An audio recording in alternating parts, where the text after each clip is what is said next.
Hind, future of India और आप सभी का स्वागत है। आज के दिन इस वीडियो में लोग एम्पावर इंडिया लिमिटेड को डिस्कशन करने जा रहे हैं। इस स्टॉक को डिस्कस करने के पीछे की वजह यह है कि पिछले कुछ दिनों से स्टॉक काफी चर्चा में बना हुआ है और चर्चा में होने के पीछे की वजह यह है कि इस स्टॉक में पिछले कुछ दिनों से लगातार तेजी देखने को मिल रही है। यहाँ पर भी देखेंगे आज के दिन तकरीबन 1.5% के आसपास तेजी देखने को मिली है और ये 1.5% 2% की तेजी लगातार पिछले कुछ दिनों से इस स्टॉक में देखने को मिल ही रही है।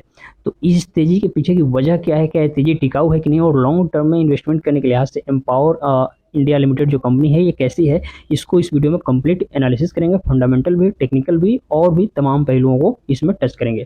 चलिए शुरुआत शुरू से करते हैं। सबसे पहले हम लोग समझेंगे कंपनी काम क्या करती है और काम के बेसिस पे क्या इस कंपनी का जो ग्रोथ है फ्यूचर में रहेगा कि नहीं। तो देखिए, ये जो कंपनी है आईटी सेक्टर से जुड़ी हुई कंपनी है। अब आप ये मत सोचिएगा कि आईटी से रिलेटेड कंपनी सॉल्यूशंस प्रोवाइड करती है, ऐसा नहीं है। ये सिर्फ बेसिक्स जो प्रोडक्ट होते हैं आईटी से संबंधित वो प्रोडक्ट्स कंपनी बनाती है और आईटी से रिलेटेड जो आईटी सेक्टर में काम करने वाली कंपनियां हैं उनको मुहैया कराती है। ओवरऑल कहें तो आईटी सेक्टर में ही कामकाज करती है। तो आईटी सेक्टर में जब तेजी आएगी, हालांकि आईटी सेक्टर में आप एक बात मान के चलिए कि फ्यूचर में डिमांड आईटी सेक्टर का हमेशा रहेगा और चूंकि आईटी से रिलेटेड कंपनी काम करती है तो इसके शेयर प्राइस पे भी तेजी रहेगी, क्योंकि इस कंपनी का डिमांड भी आने वाले समय में रहेगा और बढ़ेगा। तो काम के बेसिस पे देखें तो एम्पावर इंडिया लिमिटेड बढ़िया कंपनी है। और अब चलिए इसके फंडामेंटल को डिस्कस करते हैं। तो फंडामेंटल में देखेंगे तकरीबन 159 करोड़ के आसपास, 160 करोड़ मान लीजिए कंपनी का मार्केट कैप है, लेकिन स्टॉक का पी काफ़ी महंगा है, 3 डिजिट में है। मैं आपको बार बार कहता हूँ स्टॉक का पी जितना कम हो उतना अच्छा माना जाता है, 20 से कम हो तो उसे अच्छा माना जाता है, लेकिन यहाँ पे काफ़ी महंगा है।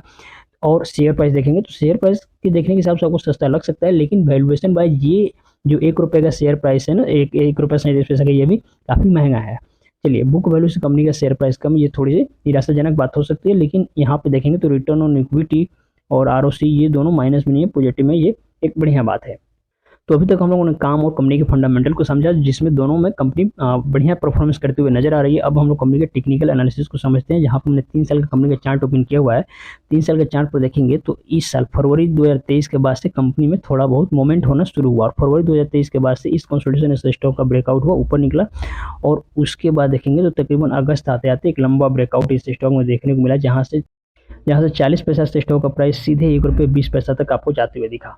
अब जाहिर सी बात है इतना ऊपर गया तो थोड़ा बहुत प्रॉफिट बुकिंग हुआ, प्रॉफिट बुकिंग होने की वजह से प्राइस नीचे आया, फिर यहाँ पे सपोर्ट लेके प्राइस ऊपर उठा और फिर प्रीवियस रेजिस्टेंस को भी ब्रेक करके प्राइस ऊपर निकल गया। अब क्या होगा, अभी प्राइस धीरे धीरे करके ऊपर ही जाएगा। मुझे लगता है कम से कम ये 1.5 रुपये और 1.5 रुपये से लेकर 2 रुपये के बीच तक आपको जल्द ही ये स्टॉक जाते हुए दिख सकता है। तो अभी इस तेजी में चढ़ने की जरूरत नहीं है, यहाँ पे एंट्री लेने की गलती बिल्कुल मत कीजिए, क्योंकि प्राइस ऑलरेडी काफ़ी बढ़ गया है।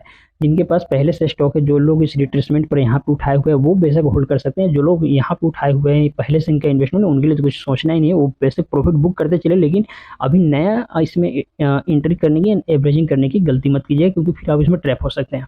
नए लोग एंट्री कब करेंगे, जब यहाँ से प्राइस रिट्रेसमेंट करने फिर नीचे आएगा और रिट्रेसमेंट करके जब प्राइस फिर नीचे से ऊपर उठेगा तब आप इस लेवल के आसपास एंट्री ले सकते हैं। यहाँ पे थोड़ा बहुत मतलब शेयर बाई कर सकते हैं।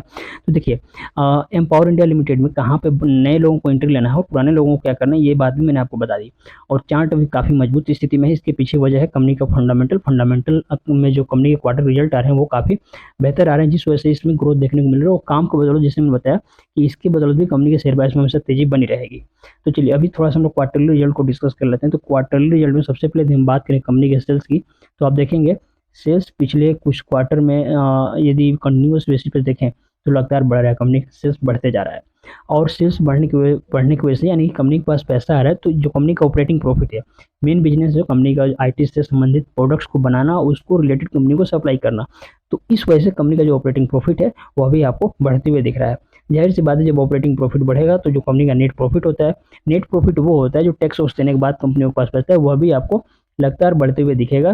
कंटिन्यूस बेसिस पे कंपनी का देखेंगे तो आपको प्रॉफिट बढ़ते हुए दिख रहा है। तो काफ़ी कमाल की कंपनी है। आने वाले समय में एक बढ़िया अपॉर्चुनिटी बन सकता है इस स्टॉक में पैसा लगाना, यदि सही समय पर पैसा लगाते हैं तो एम्पावर इंडिया लिमिटेड के बारे में जो बातें थी मैंने आपको बता दी। मैं उम्मीद करता हूँ आप समझ पा रहे होंगे। मन में कोई भी सवाल है, कन्फ्यूजन है तो कमेंट में जरूर पूछिएगा। व्यक्तिगत रूप से मुझसे जुड़कर बातें करने के लिए मुझको इंस्टाग्राम पर फॉलो कर लीजिए, उसका लिंक इस वीडियो को डिस्क्रिप्शन में मिल जाएगा। मिलते हैं अगले वीडियो में, तब तक के लिए धन्यवाद, शुक्रिया।